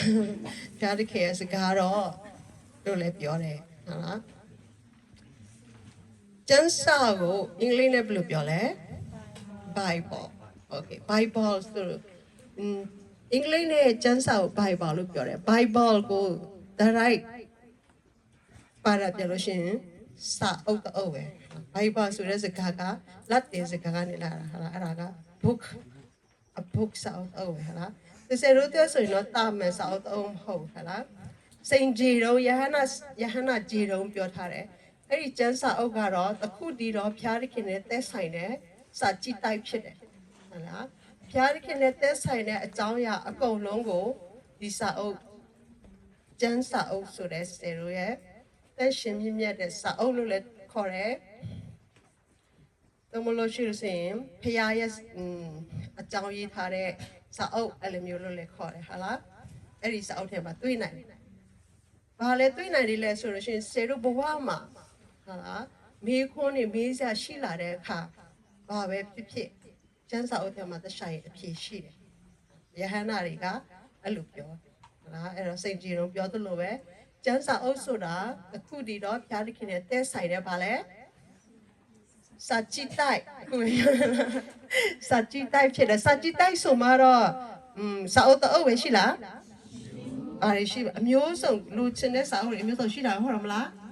ဟုတ်တယ်ကျမ်းစာထဲမှာလည်းအဲ့လိုပဲကျမ်းစာတအုပ်ထဲမှာကဏ္ဍပေါင်းစုံရေးထားတယ်ဖျားနဲ့ပတ်သက်ပြီးတော့ဖျားခင်နဲ့ပတ်သက်ဖျားခင်အကြောင်းဖျားခင်ပြောထားတဲ့ကိုယ်တိုင်ပြောထားတဲ့စကားဟုတ်လားရှိတယ်အဲ့တော့ဒါကြောင့်မလို့ယဟန္တာတွေပြောတာကိုဘဝမှာမိခွန်းထုတ်စရာပဲအရာပဲဖြစ်ကျမ်းစာထဲမှာရှိတယ်ဟုတ်လားအခုခေတ်မှာဓာမျိုးတွေအစ်စ်ပေါ်တယ်ဆိုတဲ့ဟာတွေကလည်းရှင်နှစ်ပေါင်းထောင်ချီတော့ရေးခဲ့တဲ့ကျမ်းစာအုပ်ထဲမှာရှိသေးတယ်ဘယ်ကမ္ဘာလောကကြီးကဘယ်လိုပဲပြောင်းလဲဟုတ်လားအဖြစ်ဘယ်လိုပဲတိုးတက်လာတယ်ပြောအဲ့ဒီတိုးတက်လာတဲ့အညီမေးစရာမေးခွန်းတွေဖြစ်ပေါ်လာတဲ့ဘေးမေးခွန်းမဆိုအဖြစ်ကဘိုင်ဘာထဲမှာရှိတယ်ကျောင်းစာအုပ်ထဲမှာရှိတယ်ဘာဖြစ်လို့လဲဆိုရင်ဘုရားစအဲ့ဒါကသခင်ခရစ်တော်ဖခင်သခင်ရဲ့စကားကိုယ်တိုင်ဖြစ်တယ်ဟုတ်လားဖျားကိုယ်တိုင်ပြည့်တယ်ကျွန်တော်ပြောင်းလဲချင်းရှိလားမရှိဘူးဒါကြောင့်ဖျားသခင်ယေရှုကပြောထားလဲကဘာတုံတိကဘာကကုံဆုံးသွားပဲဟာလားကဘာမြေကြီးစကြောင်းမှာတစ်ခုလုံးဘာဖြစ်လဲအကောင်လုံးပြောင်းလဲပြီးကွယ်ပြောင်းသွားတော့လေငါရဲ့စကားကကွယ်ပြောင်းမယ်ပြောလားပြောဘူးဟာလားအဲ့တော့ကျန်းစာဖြစ်ပေါ်လာပုံရဲ့တမိုင်းအကြောင်းနည်းနည်းမဝေညခင်စေတို့ခုနပြောလို့ပဲမိခွန်းတချို့ကိုကိုယ်ကိုယ်ဖြေစမ်းကြည့်အောင်စေတို့ကဘာဖြစ်လို့အသက်ရှင်လဲဘာဖြစ်လို့လူလာဖြစ်နေလဲအခုလူတွေဘာဖြစ်လို့အသက်ရှင်နေကြတာလဲလူဖြစ်နေကြတာလဲโอเคဖျားခင်ကိုတီးဖို့နဲ့ဖျားခင်ကိုအစီခံဖို့အတွက်ဟာလားဖျားခင်ကိုတီးဖို့နဲ့ဖျားခင်ကိုအစီခံဖို့အတွက် ဘလို့အစီခက်မလဲဒီစရဲ့အချိန်ကန့်သက်ကြောင့်မစီကိုယ့်ကိုယ်ထိလိုက်ပါလားဘလို့အစီခက်မလဲဖျားသခင်ရောစွတ်တောင်းခြင်းနဲ့ပြီးလို့ရှိရင်ဆိုပညာတော်တွေကိုလိုက်နာခြင်းနဲ့ပြီးလို့ရှိရင်ဆိုရင်စက္ကရာမင်တူတွေကိုခံယူပြီးတော့လိုက်ကြည့်ခြင်းနဲ့အစီခက်ဟုတ်လားအဲ့ဒါကိုဒါကအစီခံခြင်းကိုရင်တူပထမဆောင်အဲဒီခန်းရဲ့ဆက်ရှိစကူโอเคကိုရင်တူပထမဆောင်ခန်းကြီးတေအခန်းရဲ့ဆက်ရှိလက်စကူခလာဆက်ရှိကနေစကူထိအဲ့ဒါဖတ်မယ်ကိုပြောနေလည်းမျိုးဖတ်မယ်နော်နံပါတ်3ခဏထိုင်မယ်နံပါတ်2ဖတ်မယ်နံပါတ်3တရားထိုင်မယ်ခုနဖတ်ထားတဲ့ဟာကိုပြီးလို့ရှိရင်နံပါတ်4စွတ်တော်မယ်နံပါတ်5ခုနကိုစံစာတွေထည့်ပြီးတော့ရလာတဲ့ဟာကိုကြားပြီးကိုရင်ဆုံးရရင်ကိုရင်ဆုံးဝင်မြလိုက်ဟုတ်ပြီလားခေါင်းဆောင်ကပြောပြီးမယ်ဖတ်တဲ့တရားရဲ့ညာဘက်ကနေစောက်ဝင်မြမယ်ဆိုဝင်မြဖတ်တဲ့တရားရဲ့ဘယ်ဘက်ကနေစောက်ဝင်မြမယ်ဆိုဝင်မြအဲ့လိုမျိုးလုပ်မယ်ဟုတ်လားဒါဖြစ်လို့စောက်ရင်စေတော့မိနစ်30ပဲရှိ30တော့မရှိတော့အခုဆိုရင်25မရှိအခုဆိုရင်အခုကြိုက်တဲ့နေရာသွားလို့ရပြီ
ပြောချင်တယ်ပါဆင်ချင်လဲဆိုတော့ဒီနေ့ဆက်အရင်စစ်စစ်ပြီးတော့ဒီနေ့ပါတော့ရှိတယ်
ရားစကားဒီပစ္စည်းချီတို့ရမ်းပြီးပညာအတွက်မနယ်တော့အရာဖြစ်တော်လေဒီချင်းခံရကြ ပြီးငါတို့အတွက်မူရရှိဘုဒ္ဓဘုရောပြည်ပြီးအကြောင်းမူကားကျမ်းစာတော်မျက်နှာရေးထားပြီးမှာငါသည်ပညာရှိသူတို့၏ဉာဏ်ပညာကိုဖြစ်စီ၍အတိပညာရှင်တို့၏တတိနားလည်ခြင်းကိုအချင်းကြီးဖြစ်စီမည်ဒီ၍ဖြစ်၏ future you အဖွဲ့ရဲ့ကိုစားပေါ့နော်social media အသုံးပြုခြင်းရဲ့ဆိုကြိုးပြောပြသွားမှာဖြစ်ပါတယ်ရှင် social media အသုံးပြုခြင်းအဖြစ်ပေါ့နော်တချို့ဆိုရင်အလိုကျအသုံးပြုရကြောင်းငငယ်ကလေးနဲ့မျက်စိပြက်ပြီးတော့မျက်မှန်တွေအထူကြီးနဲ့တက်နေရတဲ့လူတွေလည်းရှိရပါတော့ပြီးတော့တချို့ဆိုရင်like သုံးရင်းနဲ့အိမ်မှာပဲအချိန်ကုန်နေရမျိုးပြီးတော့အလုပ်တွေပြက်တယ်အချိန်ကုန်ပြီးတော့ကိုပတ်ဖို့ကျင်ကလူတွေနဲ့အပေါင်းအသင်းမလုပ်ဘဲနဲ့လူရမဝင်သွားတာမျိုးလည်းရှိတာပေါ့နော် social media အသုံးပြုပြီးတော့ social media မှာတင်ထားတဲ့တချို့ရဲ့မကောင်းတဲ့လုပ်ရက်တွေအပြုအမူတွေကို like ချင်းမိတာမျိုးလည်းရှိတာပေါ့အဲအကြောင်း social media ကကောင်းကျိုးလည်းရှိတယ်လို့ဆိုကျိုးလည်းရှိရလို့အသိပေးချင်ပါတယ်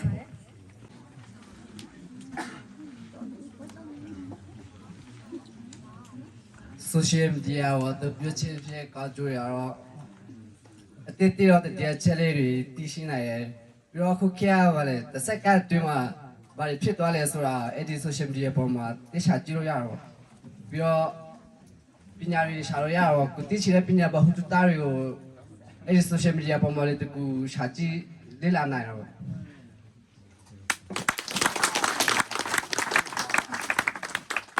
social media အသုံးပြုခြင်းရဲ့ဆိုကြိုးကတော့เนาะငါတို့ကပြောရတဲ့ဖွဲ့ထဲမှာအများကြီးပါတော့တယ်ကျမတို့ဆွေးနွေးတဲ့အချက်တွေရတယ်ပေါ့နော်ပထမတစ်ချက်ကတော့အချိန်ကုန်မယ်ဒုတိယချက်ကငွေကုန်မယ်ပေါ့နော်နောက်တတိယချက်ကဆိုအဲ့ရေးပြတ်နိုင်တယ်ပေါ့နော်ပြီးတော့နံပါတ်၄ချက်ကျတော့ပါဆွေးနွေးသွားလဲဆိုရင် social media အသုံးပြုခြင်းဖြစ်ပေါ့နော်တချို့လူတွေကလက်တွေ့ဘဝမဆန်တော့ဘူးပေါ့နော်လောကစိတ်ကူးရှင်ဘဝမှာပဲနေသွားတယ်ပေါ့နော် social media ပေါ်မှာပဲတဲဆို social media ပေါ်မှာပဲအချိန်တွေဖြုံးငွေတွေကုန်အဲ့လိုပေါ့တကယ်လက်တွေ့ဘဝမှာကျတော့ဘာမှမဟုတ်တော့ဘူးပေါ့နော်အဲ့လိုမျိုးလေတွေးရှိလာတာပေါ့နော်တွေးရတာပေါ့ကိုယ့်ကိုခိုးကြည့်နော်အလို့ရလို့တော့အရှိကခေါင်းဆောင်ကောင်းပါနောက်လိုက်ကောင်းပါနော်နောက်လိုက်တွေကလည်း active listening ကောင်းဖို့လိုတယ်နော်ခဏလေးမရသေးဖွင့်ပြီးတော့အလို့ရအောင်လုပ်မယ်ဘာပြောသေးတယ်ကျဲတဲ့တွေရှစ်တူလာရမှာတဲ့မချရှစ်တူလာရမှာအဖွင့်နေကြားမရှိကြားမရှိ ကြားမရှိလားဘယ်ကလာတဲ့မရှိဘူးကွာကြားမရှိလားတတိလူငယ်တဲ့သွေးထွက်များမှချွေထွက်နေမယ်ဟုတ်လားခဏသွေးထွက်များမှချွေထွက်နေမယ်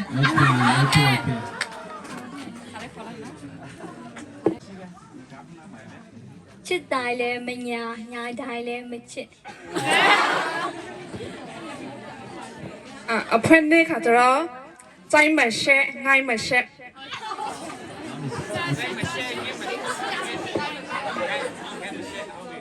တော့ချစ်ချင်းအစမျက်စိကအဖွင့်လေးကတန်စေးလွန်ပေးအဖွင့်ငါတော့ချွေချွဲများမှတွေးထွက်နေမယ်ဘာလို့ဒီဘယ်တော့ဒါမီဒီယာရဲ့အမြင်ပေါ့နော်ဒီဒေတာရဲ့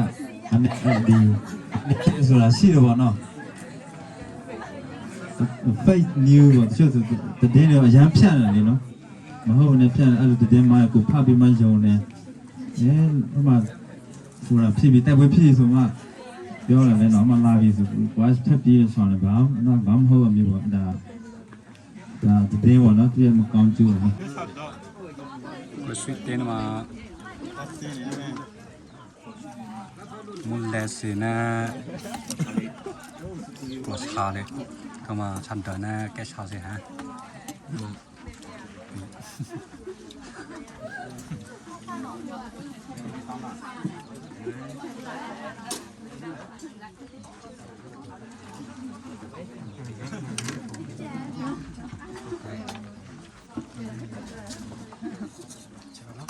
โอ้ sorry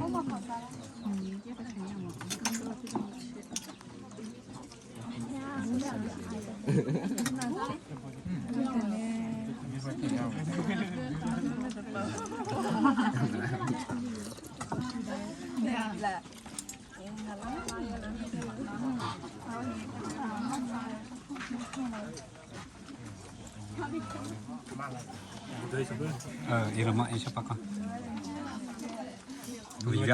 Vivian。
reference ပေးမယ်ဆိုရင် C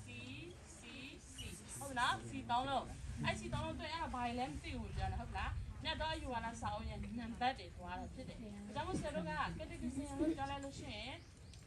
note တိုက်တင်ကြားပေးတဲ့အရာတွေနော်မေးတယ်ဖြေတယ်မေးတယ်ဖြေတယ်ရေးချင်ရေးမယ်မရေးချင်ရေးဒါပေမဲ့ဆရာတို့ကဥပမာဆိုစစ်စစ်တစ်ပါးကဖျားစကားတန်းလို့ပြောဟုတ်မလားဖျားစကားတန်းခေါ်လိုက်ဖျားစကားဖျားရဲ့အကြောင်းကိုစကားပြောရရင် note တိုက်တယ်တချို့တွေကတော့အတန်းကြီးတဲ့ဓမ္မတက္ကသိုလ်တွေပိုင်းတက်တဲ့ချိန်ဆိုရင်တော့ဆရာတို့ကဓမ္မပညာသင်တဲ့အချိန်မှာလည်းခတိကစဖျားအကြောင်းသင်တာတူတူပဲဆိုရင်ဆရာတို့က catechist လို့ပြောလိုက်သင်ကြားပေးတဲ့သူ catechist ဆိုရင်သင်ကြားမြတ်တော့ယူပါတာပြင် catechist လို့အတန်ထွက်သွားတာပေါ့နော်အဲ့မျိုးဆိုလို့ရှိရင်လည်းနှုတ်တိုက်ဖျားစကားသင်ကြားခြင်းဘာအဲ့လိုသွားတာပေါ့နော်ဒါမှမဟုတ်ဆရာတို့ကအဲ့ဒီ catechist သင်တဲ့အချိန်မှာဆရာတို့နေနေဆိုရင်အခါလေးကျရင်ဖျားစကားတန်းလို့ပြောအရင်မကြည့်ဘူးသူဖြစ်ပါနော်ငယ်လေးတွေရောက်လာတဲ့အချိန်ဆိုရင်ဘယ်လိုသုံးလဲဖျားစကားတန်းလို့ပြောရင်ဆိုင်တော့လားဟုတ်လားကိုယ်နဲ့ဆိုင်တော့လားမဆိုင်ဒီငယ်လေးတွေတိကျထုတ်တဲ့စာအုပ်ရှိတယ်ဖျားစကားလေးစာအုပ်ဟုတ်တယ်သွားပြီလား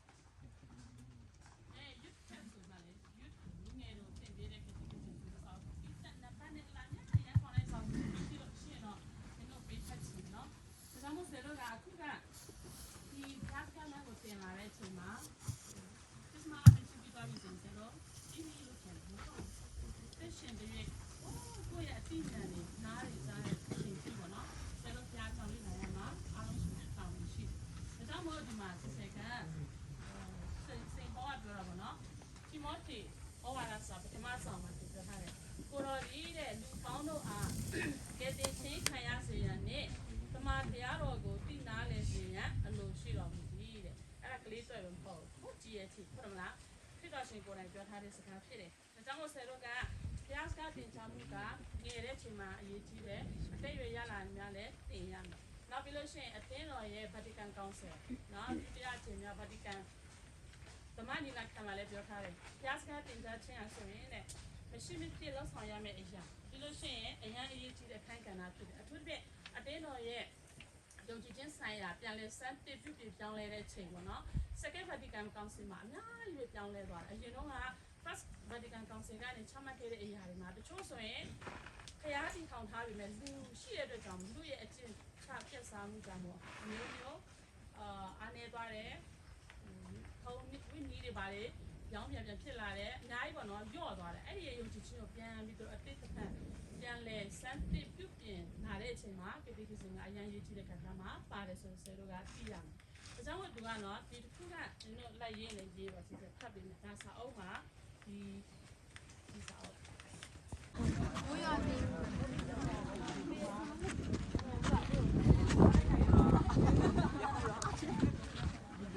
အခုချိန်မှာကလောလူငယ်အမောင်တို့မတွေပဲလေဟုတ်တယ်နော်ရှက်ဆံမလို့တယောက်ပခုံးပေါ်တယောက်တင်မဲ့မဖိတ်ခိုင်းဘူးโอเคစဝိုင်းကျင်းနေသေးတယ်ဆိုဘယ်လူလဲအထင်းနဲ့ဝင်ပဲ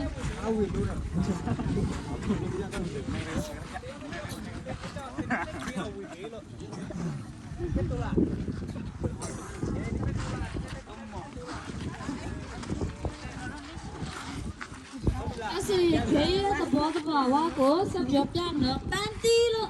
အရှိကိုခုံးမယ်လေမော်တီးလို့ပြောရင်အနောက်ကို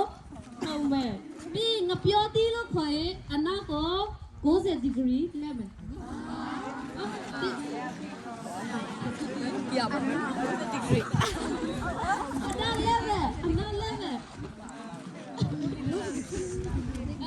ရှိရင်နတ်တီးလို့ပြောရင်ခိုင်မယ်ပြောတော့လေခုနကတည်းကမှတ်နေတယ်နော်ဘယ်လိုရှိလဲအမမနိုင်စွမ်းရှိဆုံးလေကြည့်နော်โอเคပြောမယ်စပတ်တီးဆိုရင်လေမော်တီးဆိုရင်ငပြောတီးဆိုရင်နနတီးဆိုရင်โอเคအဲ့တော့ဘယ်အခွက်ကနောက်ဆုံးဆွဲအားနဲ့မမနိုင်စွမ်းရှိဆုံးအဲ့တော့နောက်ဆုံးအများကြီးတဲ့ခွက်ကမများဆုံးရမှာOkay, asal asal soal mana asal itu kalau sama. Okay, asal kalau sama asal tu le. Oh, mami suka aku cincin cakap nak okay. Lagi mati? Nabi mati? Okay, ada le. Oh, jap, lepas lah le. Nabi mati? Bandi.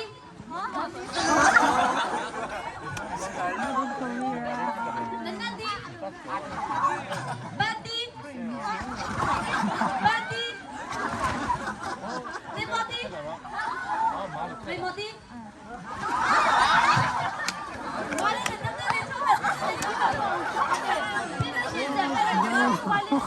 lâu luôn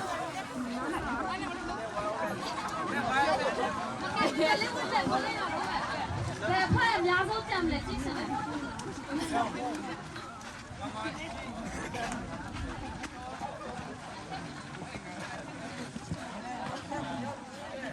Sao rồi mẹ? để kia ha sẽ cái nhà kìa Bạn đi. Bạn đi. Lấy một đi. Lấy một đi.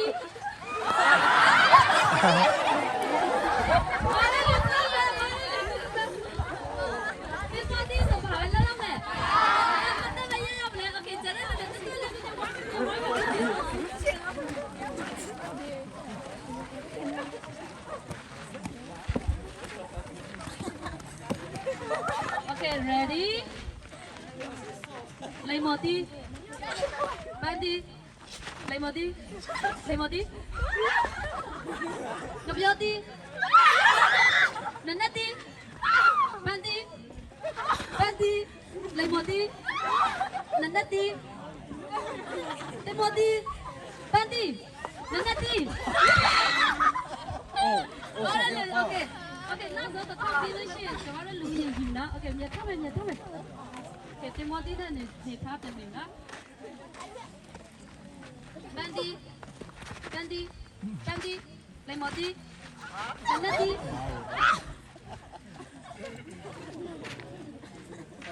个表弟，个表弟，个表弟，个表弟，班迪。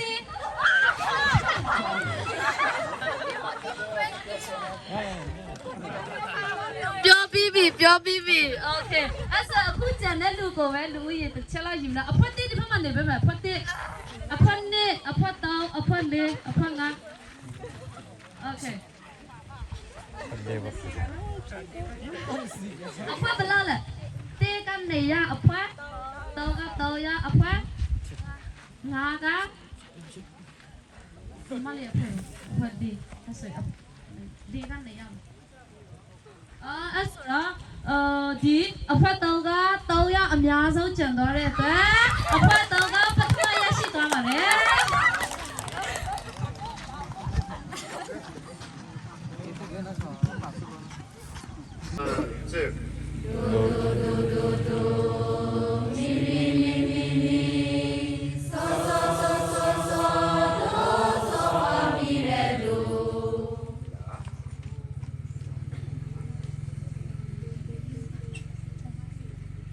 เพื่อนที่มาทราบไหมนะบ้าอะไรที่จะเพื่อนได้เขาอะไรจะเพื่อนโดโดโดโดโดมีมีมีมีมีโซโซโซโซโซโซโซมีเรโดโดโดโดโดโดมีมีมีมีมีโซโซโซโซโซโซโซมีเรโดมีเรโด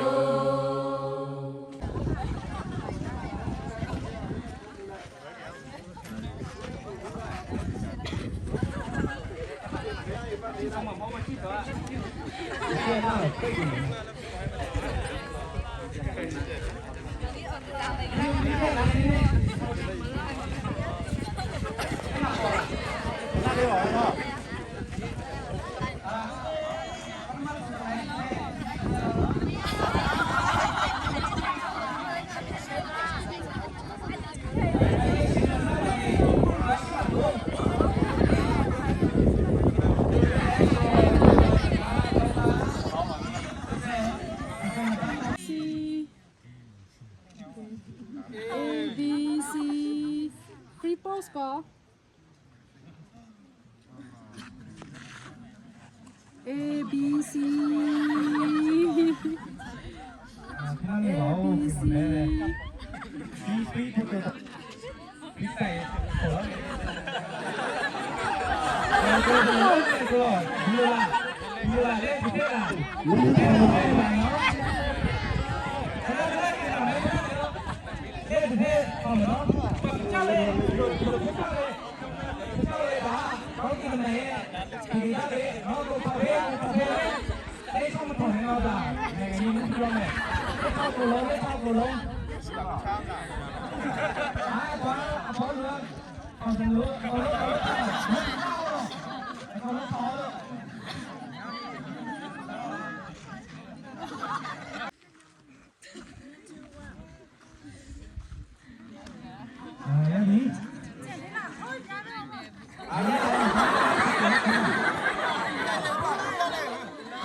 No más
အ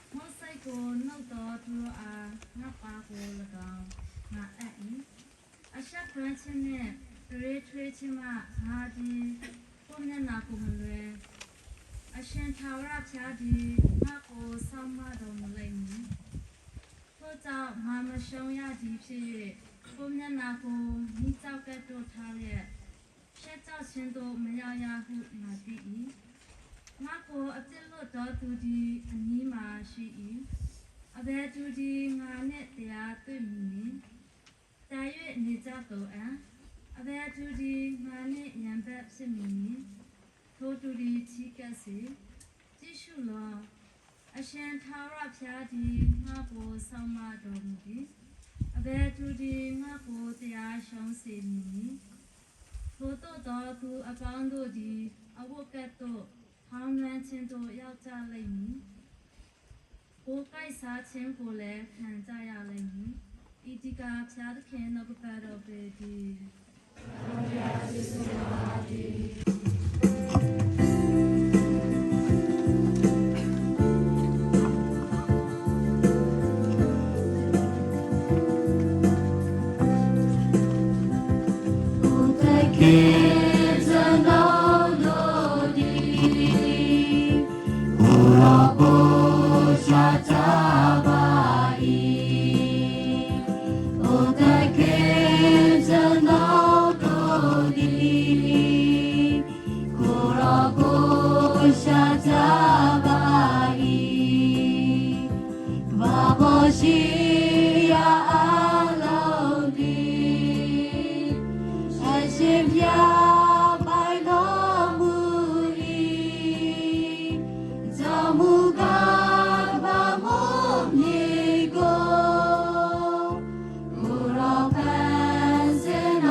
The Senate Parma, the which of the Judah Iscariot, the Yan G. Gamia Channel Fire,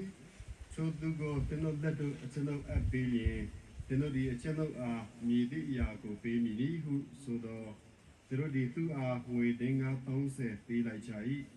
to check my side to the Kuraku and a Jenga, Queen on with Shan Chalian.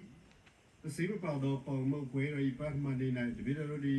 Yesu channel do chica chapili,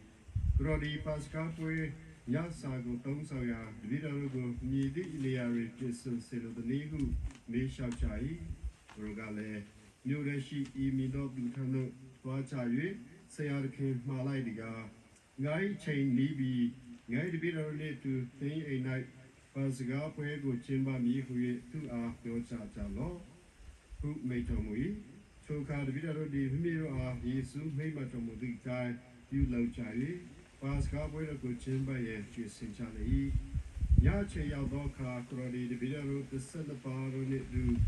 so when I can in a wee.